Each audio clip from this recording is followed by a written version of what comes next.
Hi అండి, welcome to Thiru Academy YouTube channel.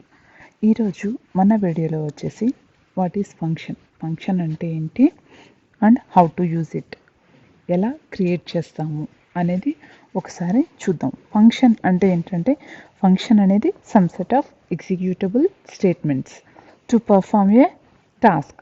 ఒక టాస్క్ని పర్ఫామ్ చేయడానికి some set of executable statements run చేస్తాం కదండి, దాన్ని ఫంక్షన్ అంటాము. ఫంక్షన్లో పారామీటర్స్ పాస్ చేయగలమా? ఎస్, పాస్ చేయొచ్చు. అయితే ఎలా పాస్ చేస్తాము? ప్లస్ ఫంక్షన్ వచ్చేసి రిటర్న్ చేస్తుందా వాల్యూని? ఎస్, రిటర్న్ చేస్తుంది. అయితే ఎలా రిటర్న్ చేస్తాము అనేది ఒకసారి ఈ వీడియోలో చూసేద్దాం.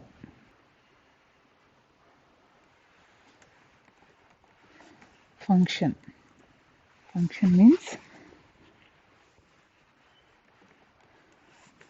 function is some set of executable statements to perform a task. ఒక టాస్క్ని పర్ఫామ్ చేయడానికి సమ్ సెట్ ఆఫ్ ఎగ్జిక్యూటబుల్ స్టేట్మెంట్స్ని రన్ చేస్తాం, దాన్ని ఫంక్షన్ అంటాము. ఫంక్షన్ని ఎలా డిఫైన్ చేయొచ్చు? యూజింగ్ ఫంక్షన్ కీవర్డ్ యూజ్ చేసి ఫంక్షన్ని డిఫైన్ చేస్తాం మనం.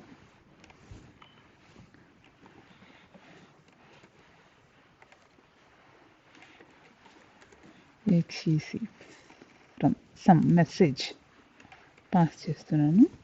ఓకే, ఫంక్షన్ని క్లోజ్ చేస్తున్నాం. ఇది ఫంక్షన్. ఆ ఫంక్షన్ ఎలా కాల్ చేస్తాము? ఫంక్షన్ నేమ్ తోటి కాల్ చేస్తాము. fun1 అనేది ఫంక్షన్ నేమ్. ఒకసారి చూద్దాము. దీన్ని వచ్చేసి రన్ చేద్దాం. సేమ్ ప్రీవియస్ వీడియోలో తీసుకున్నటువంటి same types.ts TypeScript file and same demo.html file. Okay,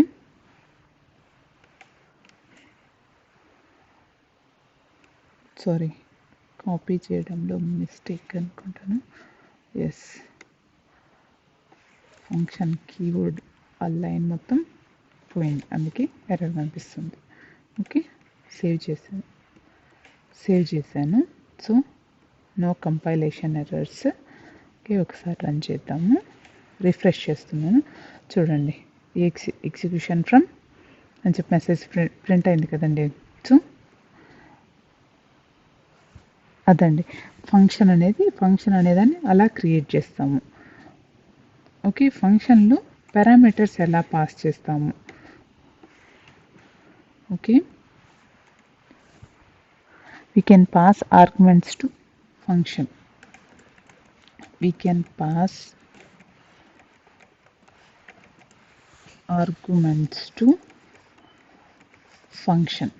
ఫంక్షన్కి ఆర్గ్యుమెంట్స్ని పాస్ చేయొచ్చు. హౌ, ఎలా అంటే పారామీటర్స్ ఫంక్షన్ 1లో డిఫైన్ చేయాలి. ఏ type? X plus number type తీసుకుంటున్నాం.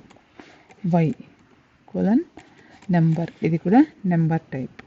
ఓకే, ఇంకొక అలర్ట్ మెసేజ్ని ఇంట్రడ్యూస్ చేస్తున్నాం. ఎక్స్ ప్లస్ వై తీసుకుంటున్నాను. ఓకే, ఇక్కడ ఫంక్షన్లో మనం ఆర్గ్యుమెంట్స్ పాస్ చేసాం కదండి, ఆర్గ్యుమెంట్స్ని ఇక్కడ పాస్ చేయాలి, లేకపోతే ఎక్సెప్షన్ వస్తుంది మనకి. ఓకే, ఒకసారి దీన్ని రన్ చేద్దాం. సేవ్ చేశాను. ఒకసారి రిఫ్రెష్ చేస్తాను. ఎగ్జిక్యూషన్ ఫ్రమ్ ప్లస్ 30 సమ్ వచ్చేసి. ఓకే, ఫంక్షన్ రిటర్న్ చేస్తుంది అన్నాం కదండి, అది ఎలా రిటర్న్ చేస్తుంది? యూజింగ్ రిటర్న్ కీవర్డ్ని యూజ్ చేసి రిటర్న్ చేస్తుంది. Every function can return A value using return keyword.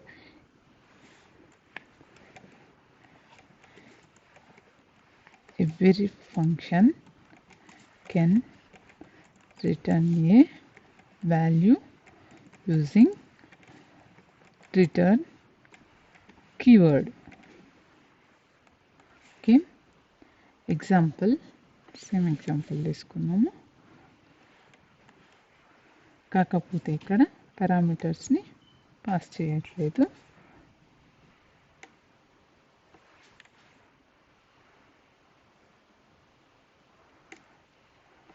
వచ్చేసి రిటర్న్ 100. రిటర్న్ చేస్తుంది కదా 100 అనే వాల్యూని. ఈ వాల్యూని వచ్చేసి మనం వేరియబుల్లోకి తీసుకుందాం.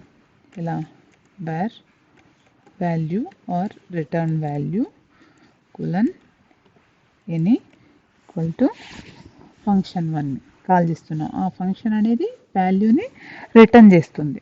సో ఆ వాల్యూకి మనం అలర్ట్ పెడదాం. అలర్ట్ ఆఫ్ వాల్యూ ఏమొస్తుంది వాల్యూ అని చెప్పానండి. ఓకే, మనం అక్కడ 100ని రిటర్న్ చేస్తున్నాం. అదే 100 వాల్యూలో మనకి ప్రింట్ అవ్వాలి.